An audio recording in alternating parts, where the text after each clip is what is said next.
नमस्कार, मैं श्यामगिरी। आप देख रहे हैं टीएफडी इंडिया न्यूज 24। टीएफडी इंडिया न्यूज 24 में आप सभी दर्शकों का स्वागत है। ईरान और अमेरिका के बीच हो रही वार्ता फेल हो गई है और बड़ी जंग की तैयारी शुरू हो गई है, जिसका असर हमारे देश पर बहुत भारी मात्रा में पड़ने वाला है। और अगर कहें कि दुनिया में सबसे बुरा असर किस देश पर पड़ेगा, तो उसमें पहले नंबर पर भारत होगा।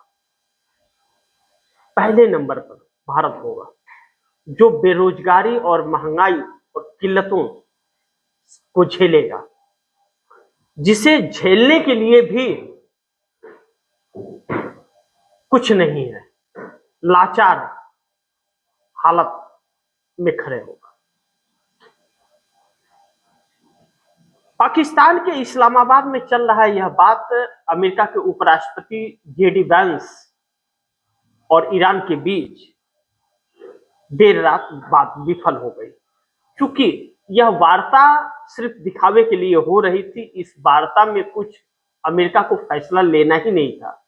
इसलिए जिन शर्तों पर बैठक होनी थी और बैठक शुरू हुई थी, उन शर्तों पर बात न होकर के ट्रंप के पहले वाले 15 सूत्रीय मांगों पर वार्ता होने लगी और ईरान ने साफ इनकार कर दिया। जेडी वैंसन ने आखिरी क्षण में मीडिया को संबोधित करते हुए क्या कहा? जेडी वैंसन ने कहा कि हमने ईरानियों के साथ कई महत्वपूर्ण चर्चाएं की हैं। यह अच्छी खबर है कि बुरी खबर यह है कि हम किसी समझौते तक नहीं पहुंच पाए। पहले कह रहे हैं कि ईरानियों के साथ महत्वपूर्ण चर्चाएं की है, यह अच्छी खबर है कि ईरानी के साथ में हम बैठ करके बात करें, लेकिन बुरी खबर यह है कि हम किसी समझौते तक नहीं पहुंच पाए। और मेरा मानना है कि यह बुरी खबर अमेरिका से ज्यादा ईरान के लिए है, यानी कि एक धमकी भरे स्वर में। और आगे कहते हैं कि सीधी बात यह है कि हमने उनका स्पष्ट और सकारात्मक वादा चाहिए कि वे परमाणु हथियार बनाने की कोशिश नहीं करेंगे और वे ऐसे साधन भी हासिल करने की कोशिश नहीं करेंगे जो उन्हें जल्दी परमाणु हथियार बनाने में सक्षम बना दे। इससे ईरान ने इनकार कर दिया। और आगे कहते हैं कि बातचीत के दौरान हमने दर्जन से ज्यादा बार राष्ट्रपति ट्रंप से बात की, यानी कि राष्ट्रपति ट्रंप जो बोल रहे थे वही वो यहां बोल रहे थे, अपने मर्जी से नहीं बोलते। इसका मतलब उनके पास पावर नहीं था। बातचीत के दौरान हमने दर्जन से ज्यादा बार राष्ट्रपति ट्रंप से बात की। एडमिरल कूपर, पीट हेग्सेट, मार्को रूबियो, स्कॉट बेसेंट सबसे बात कर रहे थे। हम साफ दिल से बात कर रहे थे, इसलिए पूरी टीम से लगातार बात कर रहे थे। आगे ईरान ने क्या जवाब दिया? ईरान ने जवाब दिया कि ईरान ने भी कहा कि इस्लामाबाद में अमेरिका के साथ हुई बातचीत बिना किसी समझौते के खत्म हो गई। ईरानी न्यूज एजेंसी तस्नीम के मुताबिक अमेरिका की शर्तें जरूरत से ज्यादा सख्त थी, इस वजह से समझौते का रास्ता नहीं निकल पाया। वहीं ईरान के प्रेस टीवी ने बताया कि विवाद के मुख्य मुद्दों में होर्मुज स्ट्रेट से गुजरने के अधिकार और ईरान के परमाणु अधिकार जैसे मुद्दे शामिल थे। फार्म न्यूज एजेंसी के मुताबिक ईरान डेलीगेशन के कस्बा एक सूत्र ने कहा कि अमेरिका बातचीत के जरिए वह सब हासिल करना चाहता था जो वह युद्ध में नहीं कर पाया। सूत्र ने यह भी कहा कि ईरान ने होर्मुज स्ट्रेट, शांतिपूर्ण परमाणु ऊर्जा और कई अन्य मुद्दों पर अमेरिका की बहुत ज्यादा सख्त और बड़ी मांगों को मानने से इनकार कर दिया। नेतन्याहू ने बयान दिया है कि अभियान अभी खत्म नहीं। इजराइल के प्रधानमंत्री बेंजामिन नेतन्याहू ने कहा कि ईरान के खिलाफ सैन्य कार्रवाई अभी खत्म नहीं हुई है। उनका कहना है कि हमले इसलिए किए गए क्योंकि ईरान परमाणु हथियार बनाने के करीब था। उन्होंने दावा किया कि इन हमलों से ईरान से परमाणु कार्यक्रम को बड़ा नुकसान पहुंचा है। लेकिन भारत सरकार ने क्या किया?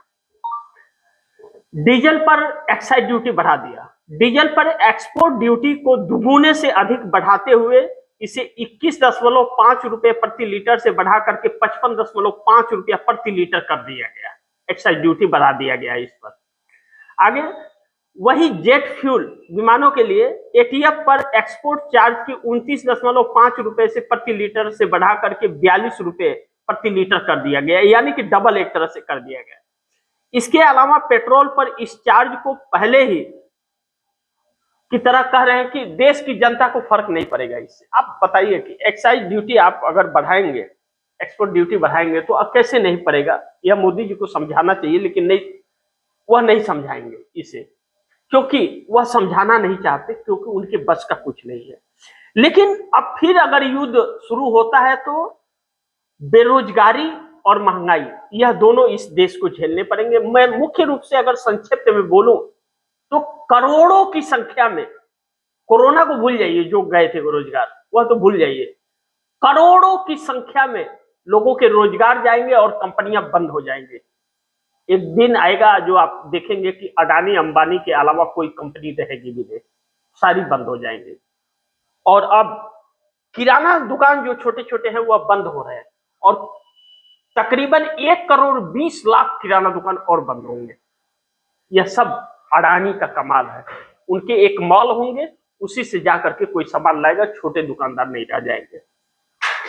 अब ऐसे में हम बिहार का अगर देखें तो बिहार के अंदर नीतीश कुमार खिलौना बन गए हैं।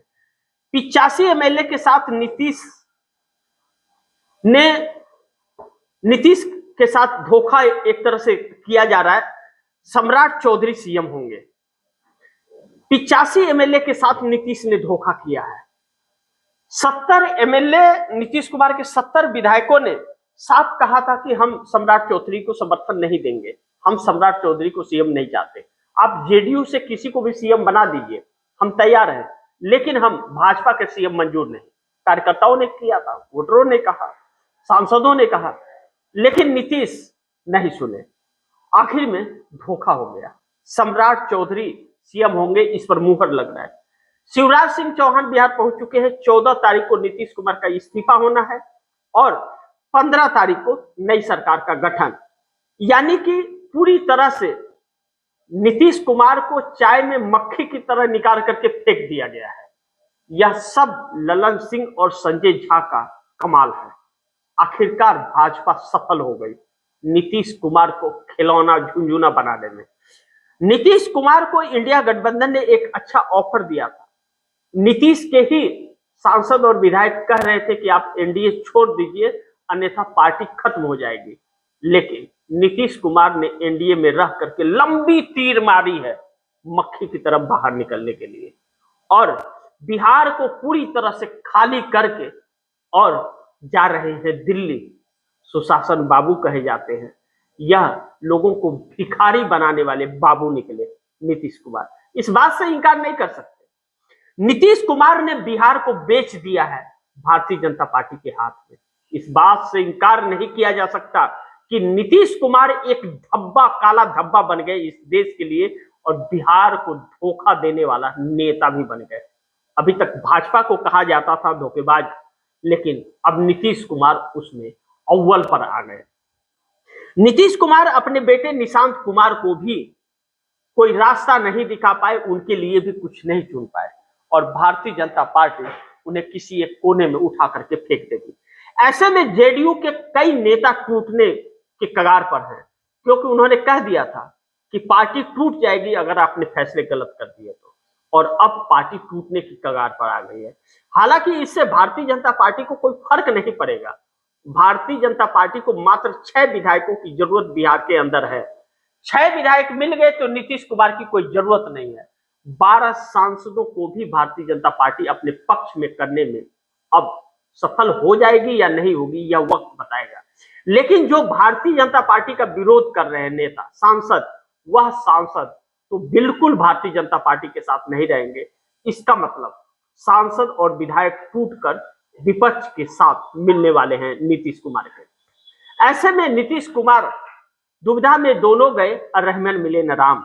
लेकिन चंद्रबाबू नायडू भी अब नीतीश कुमार को देख लिए।